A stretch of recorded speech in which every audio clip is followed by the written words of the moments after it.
نحمده ونصلي ونسلم على رسوله الكريم وعلى آله الطيبين الطاهرين وصحبه الكرام المتقين أما بعد أعوذ بالله من الشيطان الرجيم بسم الله الرحمن الرحيم وعباد الرحمن الذين يمشون على الأرض هونا وإذا خاطبهم الجاهلون قالوا سلاما قال الله تعالى في مقام آخر وإنك لعلى خلق عظيم صدق الله مولانا العظيم اللهم صل على سيدنا ومولانا محمد وعلى آله وصحبه وبارك وسلم الصلاة والسلام عليك يا سيدي يا خاتم النبيين لائق صد احترام جمیع شرکائے محفل ولیمہ، اللہ کریم ہمارے برادر محترم ملک عبدالحمید صاحب اور ان کے پورے خاندان کو مزید ڈھیروں عزتوں اور خوشیوں سے سرشار فرمائے۔ آج انہوں نے خوشی کے اس مبارک موقع پر، مسرت کے اس مبارک موقع پر روٹین سے ہٹ کر ایک خوبصورت کام کا آغاز کیا۔ اللہ کریم حضور کے ذکر کے صدقے، حضور کے ذکر میلاد کے صدقے نئے جوڑے کو رزق کی خوشیاں عطا فرمائے، اولاد کی خوشیاں عطا فرمائے، اور اللہ کریم ہمیں ایسی مبارک تقریبات حضور کے مبارک اسوہ کے مطابق کرنے کی توفیق عطا فرمائے۔ اللہ کریم ان کو اولاد کے حوالے سے، ان کے علم، ان کے کاروبار کے حوالے سے مزید خوشیاں عطا فرمائے، مزید کامیابیاں عطا فرمائے۔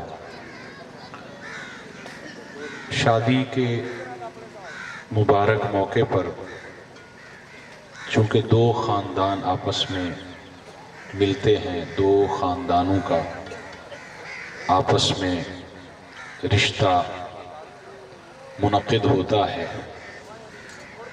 سو اس رشتے کو قائم کرنے کے لیے اللہ کے محبوب علیہ السلام نے ہمیں اپنی سیرت طیبہ کے حوالے سے مبارک اسوہ عطا فرمایا۔ ہم مسلمان ہیں اور مسلمانوں کو چاہیے کہ وہ اپنے نبی حضور تاجدار ختم نبوت صلی اللہ علیہ وسلم کی زندگی کو ہی سب کچھ سمجھیں۔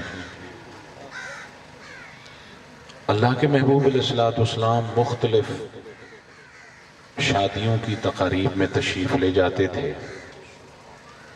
حضور کے مبارک زمانہ میں نکاح کی تقریب مسجد میں ہی منعقد ہوا کرتی تھی، اور آقا دو عالم صلی اللہ علیہ وسلم ولیمے کا خصوصی اہتمام فرمایا کرتے تھے، اور شادی کے مبارک موقع پر آقا علیہ السلام خوبصورت واعظ و نصیحت فریقین کو فرمایا کرتے تھے۔ دولہے کو الگ نصیحتیں فرمایا کرتے تھے، دولہن کو الگ نصیحتیں فرمایا کرتے تھے۔ سب سے جو بہترین نصیحت آقا علیہ السلام کی ہوتی وہ گھر والوں کے حقوق سے متعلق ہوتی تھی۔ حضرت ابو ہریرہ رضی اللہ تعالی عنہ سے روایت ہے، آقا علیہ السلام کی خدمت میں ایک قبیلے کے کچھ سردار حاضر ہوئے، یہ صحیح بخاری کی حدیث مبارک ہے۔ تو آپ فرماتے ہیں کہ کیسا ہی مبارک طریقہ تھا حضور کے اصلاح کرنے کا۔ آقا علیہ السلام کو پتہ چلا کہ یہ قبیلے والے اپنی بیویوں کے ساتھ امتیازی سلوک کرتے ہیں، اور ان کو زمانہ جاہلیت کی طرح اپنے پاؤں کی جوتی سمجھتے ہیں۔ اللہ کے محبوب علیہ السلام نے جب یہ معلوم کیا کہ ان قبیلے کے سرداروں کا اپنے گھر میں حسن اخلاق اچھا نہیں ہے،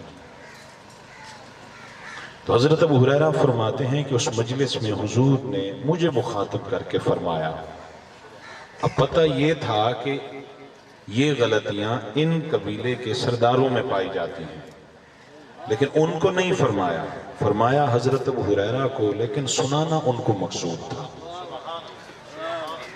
یہ تربیت کا طریقہ امت کو عطا فرمایا، اور حضور نے اپنے جن نواسوں کی تربیت فرمائی ان کی تربیت کا طریقہ بھی یہی تھا۔ ایک اعرابی دیہاتی حضور کی مسجد نبوی شریف میں حاضر ہوا، آقا علیہ السلام تشریف نہیں رکھتے تھے، اس نے وضو کیا، حسنین کریمین دونوں شہزادے دیکھ رہے ہیں کہ اس نے وضو حضور کے طریقے سے ہٹ کے کیا ہے، اس کو طریقہ نہیں آتا، تو دونوں شہزادوں نے یہ نہیں فرمایا کہ آپ بڑے ہیں بزرگ ہیں آپ نے وضو سنت نبوی سے ہٹ کے کیا ہے، بلکہ دونوں شہزادے گھر گئے، سیدہ عالم اپنی امی جان کی خدمت میں پانی طلب کر کے واپس آئے، اور وہ سفید ریش جس کی داڑھی سفید ہو چکی تھی اس کے سامنے آ کے وضو فرمانے لگے بابا جی آپ ہمارے بڑے ہیں بزرگ ہیں، ہم دونوں آپ کے سامنے وضو کرتے ہیں، آپ بتائیں ہم میں سے وضو سنت نبوی کے مطابق کون کرتا ہے؟ تو جب دونوں نے وضو کیا تو وضو کیسے غلط ہو سکتا تھا؟ جنہوں نے حضور کے کاندھوں پہ سواری کر کے زندگی کا آغاز کیا ہو، جنہوں نے حضور کی زبان مبارک چوس کے تربیت حاصل کی ہو، وہ بزرگ کہنے لگا شہزادو وضو میرا ہی غلط تھا، تمہارا بھلا وضو کیسے غلط ہو سکتا ہے؟ تو میرے آقا و مولا صلی اللہ علیہ وسلم کی تربیت کا بھی یہی انداز تھا جو شہزادوں کو عطا ہوا۔ آقا علیہ السلام نے ان قبیلے والوں کے سامنے ان کو نہیں فرمایا کہ میں نے سنا ہے بھی تم اپنی بیویوں کے ساتھ امتیازی سلوک کرتے ہو، تم انہیں خرچہ نہیں دیتے، تم انہیں کپڑے نہیں پہناتے، یا تم ان کے حقوق کا خیال نہیں کرتے، بلکہ حضور نے حضرت ابو ہریرہ رضی اللہ تعالی عنہ سے مخاطب ہو کے فرمایا یا ابا ہریرہ دینار انفقتہ فی سبیل اللہ، دینار انفقتہ علی مسکین، دینار انفقتہ علی رقبہ۔ ابو ہریرہ ایک دینار وہ ہے جس کو تو اللہ کے راستے میں خرچ کرتا ہے، یہ دینار بھی اللہ کے راستے میں خرچ کیا ہوا بھی اللہ کے راستے میں بڑا مقام رکھتا ہے، اس کی بارگاہ میں بڑا مقام اور قدر و منزلت رکھتا ہے۔ ایک دینار وہ ہے جس کو تو کسی مسکین پہ خرچ کرتا ہے، وہ خرچ کیا ہوا دینار بھی اللہ کے حضور بڑا مقام رکھتا ہے۔ ایک دینار وہ ہے جس کو تو کسی قیدی کو چھڑانے کے لیے خرچ کرتا ہے، وہ دینار بھی اللہ کے حضور بڑا مقام رکھتا ہے۔ لیکن اعظم اجرن الذی انفقتہ علی اہلک، اللہ کی بارگاہ میں اس کے راستے میں خرچ کیا ہوا دینار بھی بڑے مقام والا، قیدی کو چھڑانے کے لیے خرچ کیا ہوا دینار بھی بڑے مقام والا، کسی مسکین پر، کسی غریب پر، کسی بیوہ پر خرچ کیا ہوا دینار، پیسہ، روپیہ، وہ بھی بڑے مقام والا۔ لیکن فرمایا الذی اعظم اجرن الذی انفقتہ علی اہلک، اللہ کی بارگاہ میں ان سارے درائم و دینار سے بڑھ کر جو سب سے زیادہ درہم محبوب اور عزیز ہے وہ ہے ابو ہریرہ جس کو تو اپنے بیوی بچوں پہ خرچ کرتا ہے، جس کو تو اپنے بیوی بچوں پہ خرچ کرتا ہے۔ اس لیے آقا علیہ السلام نے اسی محفل میں یہ بیان فرمایا کہ میرے غلاموں جس طرح شوہر کے حقوق اس کی بیوی پر ہیں ویسے ہی بیوی کے حقوق اس کے شوہر پر ہیں۔ آقا علیہ السلام نے جب یہ فرمایا تو صحابہ کرام نے عرض کی یا رسول اللہ زوجین کے آپس میں کیا حقوق ہیں؟ فرمایا شوہر کا بیوی پر حق ہے کہ بیوی اس کے ساتھ عزت و احترام سے پیش آئے، بیوی اس کی عدم موجودگی میں اس کی عزت کا خیال رکھے، اس کے مال کی حفاظت کرے، اس کی اولاد کی خوبصورت تربیت کرے، اور اس کی عدم موجودگی میں وہ اپنے شوہر کے گھر کی حکمران ہے۔ جس طرح قیامت کے دن حکمرانوں سے ان کی رعایا کے بارے میں پوچھا جائے گا، بالکل اسی طرح عورت سے بھی اپنے شوہر کے گھر سے متعلق ذمہ داریوں سے متعلق پوچھا جائے گا۔ اپنے شوہر کی عدم موجودگی میں ان لوگوں کو اپنے گھر میں نہ آنے دے جن لوگوں سے اس کا شوہر نفرت کرتا ہے۔ تو یا رسول اللہ صلی اللہ علیہ وسلم، اور حق کیا ہے؟ پھر آخری حق جو حضور نے فرمایا، اللہ کے علاوہ اگر کسی کو سجدہ کرنا جائز ہوتا لَأَمَرْتُ الْمَرْأَةَ أَن تَسْجُدَ لِزَوْجِهَا، میں بیوی کو حکم دیتا وہ اپنے مجازی رب یعنی اپنے شوہر کو سجدہ کرتی، چونکہ اللہ کے علاوہ کسی کے سامنے جھکنا جائز نہیں، سجدہ کرنا جائز نہیں، لہٰذا بتانا یہ مقصود تھا اللہ کے بعد بیوی پر سب سے بڑا حق اگر کسی کا ہے تو اس کے شوہر کا ہے۔ اب آقا علیہ السلام کی خدمت میں عرض کی، یا رسول اللہ بیوی کے شوہر پر کیا حقوق ہیں؟ آقا علیہ السلام نے فرمایا، شوہر جیسے خود کھانا پسند کرتا ہے بیوی کو ویسا کھلائے، شوہر جیسے خود اچھا کپڑا پہننا پسند کرتا ہے بیوی کو ویسے اچھا کپڑا پہنائے، بیوی کے اوپر جب غصہ ہو وَلَا تَضْرِبِ الْوَجْهِ تو اس کے چہرے پر تمانچے نہ مارے، بیوی کے اوپر اگر غصہ ہے، ناراضگی ہے، گھر میں تکرار ہو جاتی ہے، کوئی بحث ہو جاتی ہے، تو فرمایا کہ حد الامکان یہ کوشش کرے اس کو سلجھانے کی کوشش کرے، اگر پھر بھی غصہ ہے تو غصے کو اگر نکالنا چاہتا ہے تو اس سے بستر الگ کر دے، اور 3 دن کی ناراضگی کا بھی حکم ہے، 3 دن کے بعد ناراض رہنا بھی اس کے لیے جائز قرار نہیں دیا گیا۔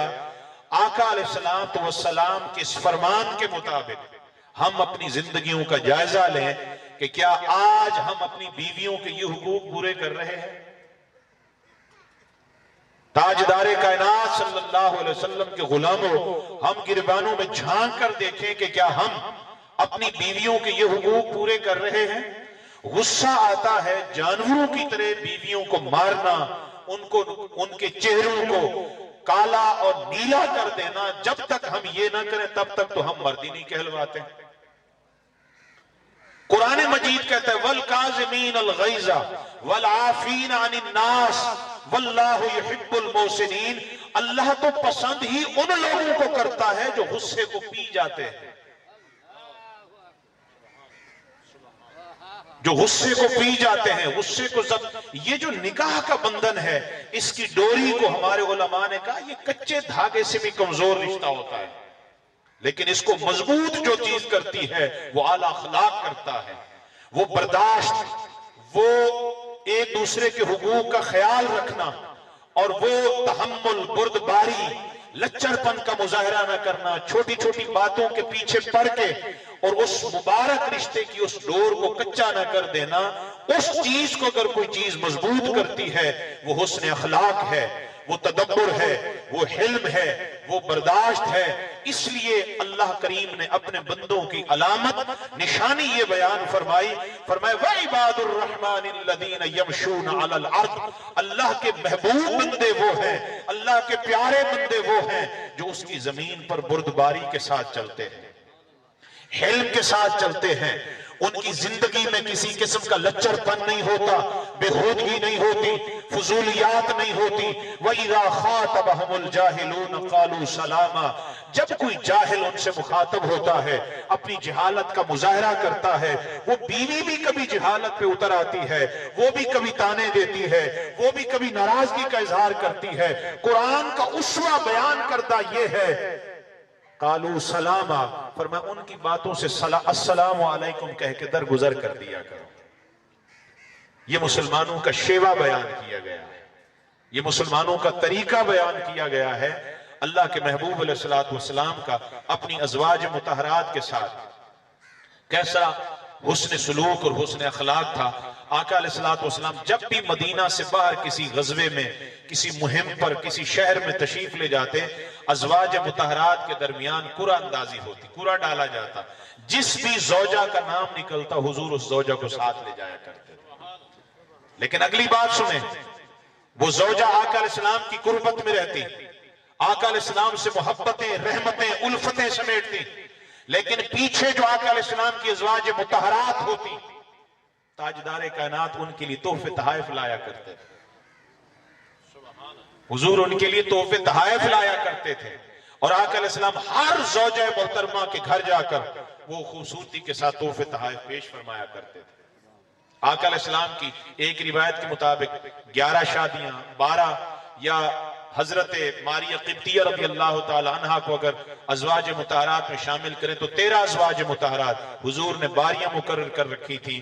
اور یہ بھی حضور نے صحیح بخاری کی حدیث مبارک، دوسری شادی کرنے والوں کو آقا نے ببانگ دہل فرمایا تھا، فرمایا ٹھیک ہے دوسری شادی کرو، لیکن یہ بات یاد رکھو دوسری شادی کرتے ہوئے بھی حقوق کا خیال رکھا کرو۔ اگر کوئی شخص دوسری شادی کرتا ہے لیکن بیویوں کے درمیان عدل و انصاف سے پیش نہیں آتا، قیامت کے دن اس کے جسم کا ایک حصہ مفلوج ہوگا۔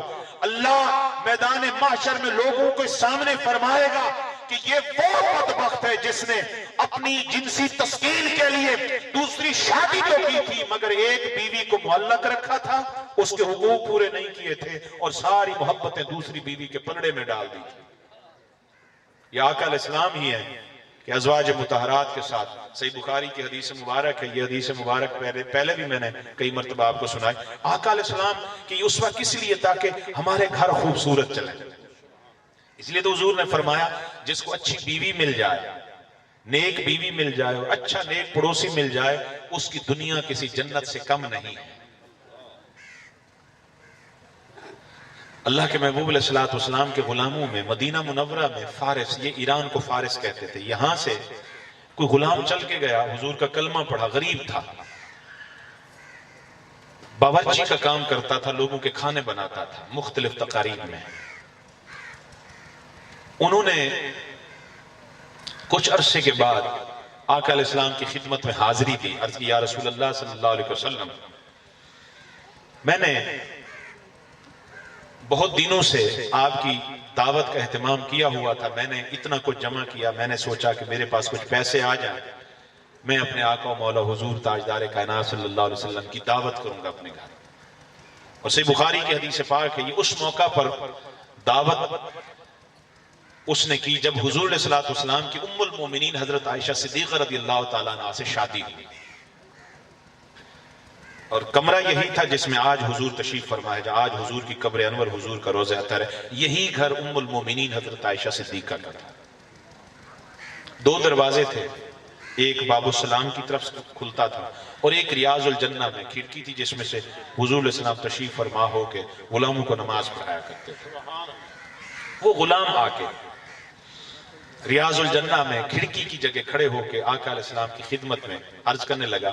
اب ام المومنین پردے کے پیچھے آقا علیہ السلام کی زلفوں میں تیل لگا رہی تھی، کنگھی فرما رہی تھی، وہ سامنے ام المومنین پردے کے پیچھے، اس نے آ کے عرض کیا یا رسول اللہ میری دعوت قبول فرمائے۔ آقا علیہ السلام نے فرمایا تیری دعوت قبول ہے، اور یہ جو تیری ماں عائشہ بیٹھی ہے وَهَذِهِ لِعَائشہ، تیری یہ دعوت میری اس زوجہ عائشہ کے لیے بھی ہے۔ اب وہ پریشان ہوا، اس نے عرض کی یا رسول اللہ نہیں، یہ دعوت آپ کے لیے ہے۔ آقا علیہ السلام نے فرمایا اگر یہ دعوت عائشہ کے لیے نہیں ہے تو دعوت میں بھی قبول نہیں کرتا۔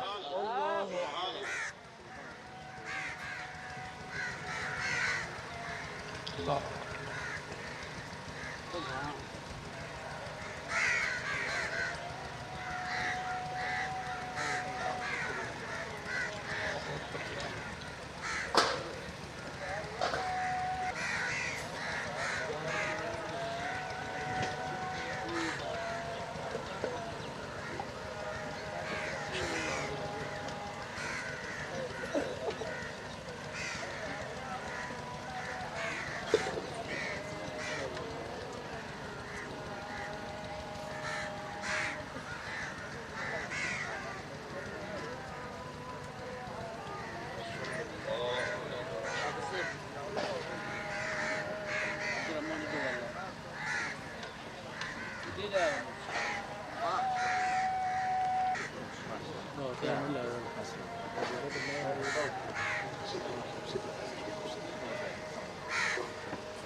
对对对。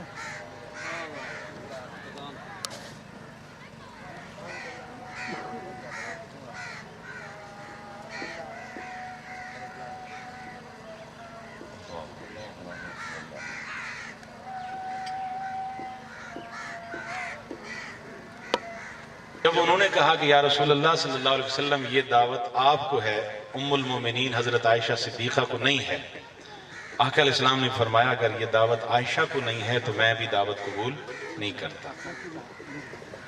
انہوں نے پھر عرض کی یا رسول اللہ صلی اللہ علیہ وسلم حضور کرم فرمائے میری دعوت قبول کرنا۔ آقا علیہ السلام نے پھر فرمایا وَهَذِهِ لِعَائشَةَ، کیا یہ تیری دعوت عائشہ کے لیے بھی ہے یا صرف میرے لیے ہے؟ انہوں نے پھر عرض کی یا رسول اللہ یہ دعوت صرف آپ کے لیے ہے۔ آقا علیہ السلام نے فرمایا اگر عائشہ کو دعوت نہیں ہے تو میں بھی دعوت کو قبول نہیں کرتا۔ آپ دیکھیں کہ آقا علیہ السلام کی خود تعلیمات کیا ہیں، فرمایا حق المسلم علی المسلم ستن، ایک مسلمان کے دوسرے مسلمان پر 6 حقوق ہیں، ان 6 حقوق میں سے ایک حق یہ بھی ہے اذا دعاک فاجبہ، جب وہ تجھے دعوت دے تو بغیر کسی چون چراں کیے تو اس کی دعوت کو قبول کر۔ جس نبی کی خود تعلیمات یہ ہیں لیکن وہ دعوت 3 مرتبہ کس لیے ٹھکرا رہے ہیں؟ اپنی زوجہ عائشہ صدیقہ کی خاطر رضی اللہ تعالیٰ عنہ۔ جب 3 مرتبہ وہ سن چکے کہ آقا علیہ السلام ام المؤمنین کے بغیر میری دعوت قبول نہیں کرنا چاہتے، اب انہوں نے حضور سے سرگوشی کی، عرض کی یا رسول اللہ یہ میری ماں ہے، اللہ کا فرمان میں نے یہ سنا ہوا ہے وَأَزْوَاجُهُ أُمَّهَاتُهُمْ، کہ میرے محبوب کی ازواج مطہرات میرے محبوب کی امت کی مائیں ہیں۔ حضور میں نے یہ فرمان سنا ہوا ہے، میں اس لیے ان کی دعوت سے پس و پیش کر رہا تھا، حضور میں نے کھانا آپ جتنا پکایا ہے، میں یہ سوچ رہا تھا کہ ام المومنین اگر ساتھ آ گئی کھانا کم پڑ جائے گا، مجھے شرمندگی اور ندامت کا سامنا کرنا پڑے گا۔ آقا علیہ السلام نے تبسم فرمایا اللہ کے بندے کھانے کی کمی کی کیوں سوچتا ہے؟ تو نے خیبر میں، تو نے غزوہ احد میں، ہر مقام پہ، خندق کے موقع پر تو نے نہیں دیکھا کہ 3 بندوں کے کھانوں کو 3000 لوگوں نے کھایا؟ مجھے خوشی تب پہنچے گی جب میرے ساتھ ام المومنین اپنی ماں اور میری زوجہ عائشہ کو بھی ساتھ بلائے گا۔ تو حضور نے اسوہ عطا فرمایا لوگوں یہ بھی تمہاری بیویوں کے حقوق میں سے ایک حق ہے، جب بھی کسی دعوت پہ جاؤ، کسی ولیمہ پہ جاؤ، تمہارا وہ دوست تمہیں دعوت دے جہاں پردے کا اہتمام ہو، جہاں رازداری کا اہتمام ہو، کسی ایسی جگہ پر ہفتے میں 1 مرتبہ، مہینے میں 1 مرتبہ، سال میں 1 مرتبہ بیوی کو ساتھ لے جا کے کھانے کی دعوت پہ ساتھ لے جانا، کھانا کھلانا، یہ بھی حضور کی سنت ہے، یہ بھی حضور کی سنت ہے، اور یہ بھی بیویوں کے حقوق میں سے حق ہے۔ اس طریقے سے حضور علیہ السلام نے گھروں کا خوبصورت ماحول عطا فرمایا تاکہ میاں بیوی کا جب آپس میں اعتماد کا، محبت کا، الفت کا، ام المومنین عائشہ صدیقہ رضی اللہ تعالیٰ عنہ فرماتی ہیں یہودیوں کی عورتیں جب مخصوص ایام میں مبتلا ہوتی تھیں وہ ان کو الگ کر دیتے تھے، بسترے الگ کر دیتے تھے، برتن الگ کر دیتے تھے، ایک نجس مخلوق سمجھ کے ان کو امتیازی سلوک کا سامنا کیا جانا ہوتا، لیکن حضور تاجدار کائنات صلی اللہ علیہ وسلم کی جب شادی ہوئی میرے ساتھ، آقا علیہ السلام مجھے فرماتے میں مخصوص ایام میں ہوتی، حضور فرماتے عائشہ کھانا بھی تو نے خود پکانا ہے، حضور میرے ساتھ بیٹھ کر کھانا بھی تناول فرماتے. فرماتی میں مخصوص ایام میں تھی, میں نے گوشت پکایا اور ایک ہڈی کے اوپر بوٹی لگی ہوئی تھی. اللہ کے محبوب علیہ الصلوۃ والسلام نے مجھے فرمایا عائشہ پہلے اس ہڈی کے اوپر سے بوٹی اتار کے تم کھاؤ, اور میں نے اپنا منہ لگایا, پھر اسی ہڈی کی جگہ کے آقا علیہ الصلوۃ والسلام نے اپنا دہن مبارک لگا کے بوٹی تناول فرمائی. یہ اسوہ عطا فرمایا, یہ اسوہ عطا فرمایا. فرماتی میں ان ایام میں موجود ہوتی, حضور کے ساتھ میں تشریف فرما ہوتی, آقا علیہ الصلوۃ والسلام کی کملی مبارکہ کی ایک سائیڈ میرے اوپر ہوتی, دوسری پر حضور نماز بھی ادا فرماتے تھے, جبریل امین وہی لے کے بھی آیا کرتے تھے. یہ خوبصورت اسوے کس چیز کے لیے ہیں؟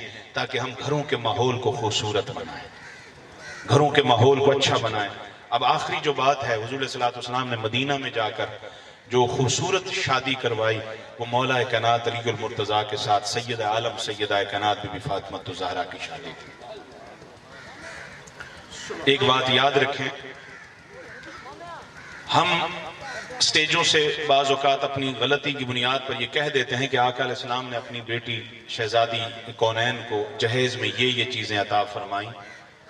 ہم ایک پلنگ کا ذکر کرتے ہیں, وہ ملا ان کو, 2 چکیاں تھیں, مشکیزے تھے, آقا علیہ السلام نے تکیے عطا فرمائے. یہ جو حضور کی طرف ان چیزوں کی نسبت کی جاتی ہے, اس غلطی کا ازالہ کریں. جہیز اس سامان کو کہتے ہیں جو عورت مفت میں اپنے شوہر کو اس کا مالک بناتی ہے. والدین کی طرف سے مثلا لے گئی, شوہر خوش ہو گیا, اس نے کہا جی یہ مال, یہ چیزیں, استعمال کی چیزیں میرے گھر میں آ گئیں. اسلام میں اس چیز کا کوئی تصور نہیں ہے. یہ جو چیزیں سیدہ کائنات کو ملی, آپ جمیع ازواج مطہرات کی شادیوں کے حوالے سے آپ سیرت کو پڑھیں, حضور کے زمانے میں جتنی شادیاں ہوئی ساری شادیوں کے احوال پڑھیں. کسی ایک صحابیہ کے بارے میں آپ نہیں پڑھیں گے وہ اپنے ماں باپ کے گھر سے اتنا کچھ سامان لائی اور اس کا شوہر بڑا خوش ہوا. یہ گندی رسمیں آج ہندوؤں کی ادا کردہ ہمارے ہاں, اور یہ چیزوں کی نسبت جو حضور کی طرف کی جاتی ہے کہ آقا علیہ السلام نے سیدہ کو پلنگ بھی دیا, 2 تکیے بھی دیے, 2 چکیاں بھی دی, مشکیزے بھی عطا فرمائے. آقا علیہ السلام نے یہ کچھ عطا فرمایا. یہ آقا نے نہیں عطا فرمائے تھے. جب مولا کائنات رشتہ لے کے آئے, حضور نے فرمایا علی تیرے پاس ہے کیا؟ یا رسول اللہ ایک آلہ جہاد گھوڑا ہے, ایک جہاد کے دوران جو لباس پہنا جاتا تھا زیرہ ہے, ایک تلوار ہے. حضور نے فرمایا تلوار بھی کام میں آنے والی ہے, گھوڑا بھی آلہ جہاد ہے, جاؤ زیرہ بیچ کے گھر کا سامان خریدو. وہ گئے, انہوں نے زیرہ خریدی, اس زیرہ کو بیچ کر جو سامان خریدا وہ پلنگ تھا, وہ مشکیزے تھے, 2 چکیاں تھی, گھر کا وہ سارا سامان.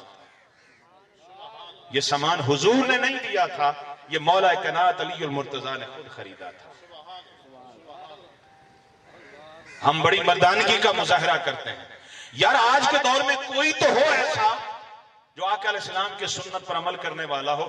کتنی بیٹیاں ہیں جن کے سروں میں چاندی آ گئی, محض اس وجہ سے ان کو کوئی قبول نہیں کرتا کہ ان کے والدین کے پاس لاکھ روپے دینے کا جہیز نہیں ہے.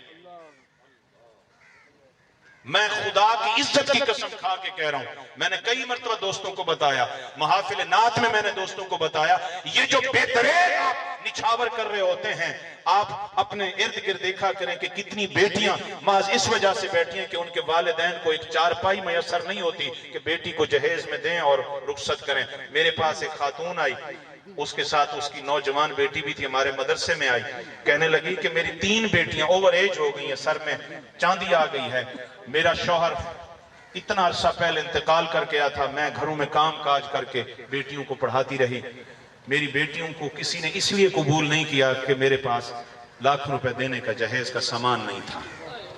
یہ آخری میری بیٹی بچی, میں نے اس کا رشتہ طے کیا, منگنی ہو چکی تھی اور شادی کی ڈیٹ بھی فکس ہو چکی تھی. ان کی طرف سے مجھے یہ پرچی ملی جہیز کے سامان کی, اس نے پرچی اٹھائی ہوئی تھی اتنی بڑی, اینڈ پہ لکھا ہوا تھا کوشش کریں کہ آپ اپنی بیٹی کو جہیز میں مہران کار دیں, نہیں تو پھر کوئی ایک موٹر سائیکل اچھا نیا کوئی خرید کر دیں. اس نے کہا میں نے تو منع کر دیا کہ میرے پاس استطاعت نہیں ہے. وہ اس وجہ سے رشتہ توڑ کے چلے گئے کہ میں نے جب منع کیا کہ میں اتنا جہیز نہیں دے سکتی, انہوں نے میری بیٹی کے ساتھ کی ہوئی منگنی کو توڑ دیا. آپ بتائیں کیا یہ لوگ بھی جنت میں جائیں گے؟ تو یہ جو جہیز کی لعنت ہے، خدا کے لیے اسے لفظی کلامی اس سے اجتناب نہ کریں. وہ سارا کچھ وہ لے کے آ رہی ہے. آپ مرد کس چیز کے ہیں؟ جس توے کے اوپر روٹی پکا کے کھلاتی ہے وہ بھی ماں کی دی ہوئی ہے. جس بیڈ پر آپ سو کے پھر اس کو پاؤں کی جوتی سمجھتے ہیں وہ بھی بیڈ اسی کا دیا ہوا ہے. آپ مرد کس چیز کے ہیں پھر؟ اس لعنت سے اپنے آپ کو چھٹکارا دیں. میں صدہا بار مبارکباد پیش کرتا ہوں اپنے بھائی ہمارے پرمننٹ نمازی جمعے کے ملک عبدالحمید صاحب، ان کے برادران، انہوں نے ایک نئی چیز کا آغاز کیا. یہ کاز جانی چاہیے وہ جو غلط رسم و رواج ہمارے ہاں داخل ہو چکا ہے اس کا خاتمہ کریں اپنے معاشرے میں سے. باقی خوشی کے موقع پر حضور کا فرمان ہے فنکحوا بالغربال فنکحوا بالدفوف، دف بجا کے نکاح کیا کرو. اعلنوا ھذا النکاح، یہ ساری احادیث ہیں.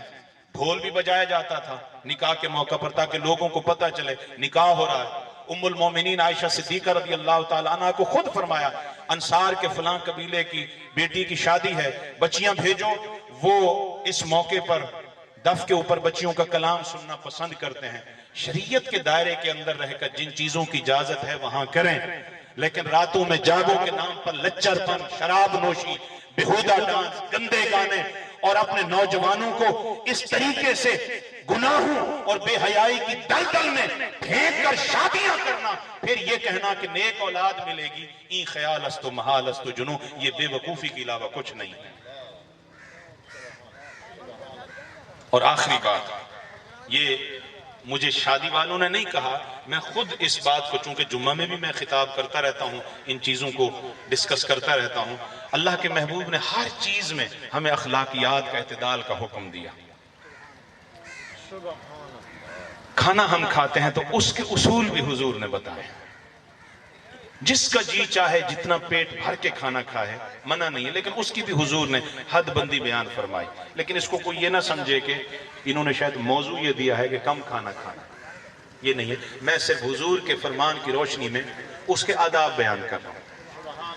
آقا علیہ السلام کے نکاح میں حضرت ام سلمہ آئی. حضرت سلمہ تھے نا، ان کی شہادت ہوئی تھی، تو پھر آقا علیہ السلام کے نکاح میں ان کی زوجہ حضرت ام سلمہ آئی. حضرت ام سلمہ کے بیٹے تھے حضرت سلمہ. حضرت سلمہ، ابو سلمہ ان کے والد تھے، ام سلمہ ان کی ماں تھی. یہ جو حضرت سلمہ تھے یہ حضور کے ربیب بن کے آئے، یعنی حضور کے سوتیلے بیٹے جس کو آپ کہیں. قربان جائیں حضور کی تربیت پر. ایک دن بھی میرے آقا نے حضرت سلمہ کو یہ محسوس نہیں ہونے دیا کہ حضور اس کے سوتیلے والد ہیں یا سگے والد ہیں. آقا علیہ السلام اس کو جب بھی کھانا تناول فرماتے اس کو ساتھ بٹھاتے. وہاں حضور نے جو امت کو اسوہ عطا فرمایا، وہ کھانا کھاتے، چھوٹے سے بچے تھے، تو وہ فرماتے ہیں کہ کانا یدی تتیشو فی الصحفہ، پورے پیالے میں میرا ہاتھ گھومتا رہتا تھا. کبھی کہیں سے لقمہ اٹھا لیا، کبھی کہیں سے لقمہ اٹھا لیا، کبھی کہیں سے. ایک دن آقا علیہ السلام نے مجھے کھانا کھانے سے پہلے فرمایا میرے بیٹے کھانا کھانے کے کچھ آداب ہیں، ان آداب کا خیال رکھا کرو. تو میں چپ ہو گیا. آقا نے فرمایا سب سے پہلا ادب یہ ہے کھانا کھانے کا، سم اللہ بسم اللہ الرحمن الرحیم پڑھنا. کل بیمینے کا، پھر سیدھے ہاتھ سے کھایا کرو. اور تیسرا ادب یہ ہے کل مما یلیک، جو اپنے سامنے سے ہے نا وہاں کھایا کرو، کیونکہ جب برکت کھانے کی اترتی ہے کھانے کے درمیان میں اترتی ہے. حضور نے فرمایا اس لیے سائیڈوں سے کھایا کرو تاکہ وہ برکت جو اتر رہی ہے بسم اللہ کی وجہ سے وہ پورے کھانے میں تقسیم ہوتی ہے. اور یہ بھی حضور نے فرمایا جتنی طلب ہو کھانے کی اتنا کھانا چاہیے، ضائع نہیں کرنا چاہیے. آقا علیہ السلام نے مہمانوں کے لیے گھر سے سالن منگوایا، کچھ نہیں تھا تو سرکہ ام المومنین نے بھجوایا.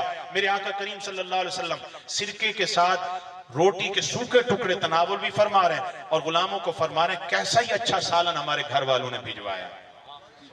اور یہ بھی حضور نے فرمایا کھانا کھاؤ تو کھانے میں عیب نہ نکالے کرو.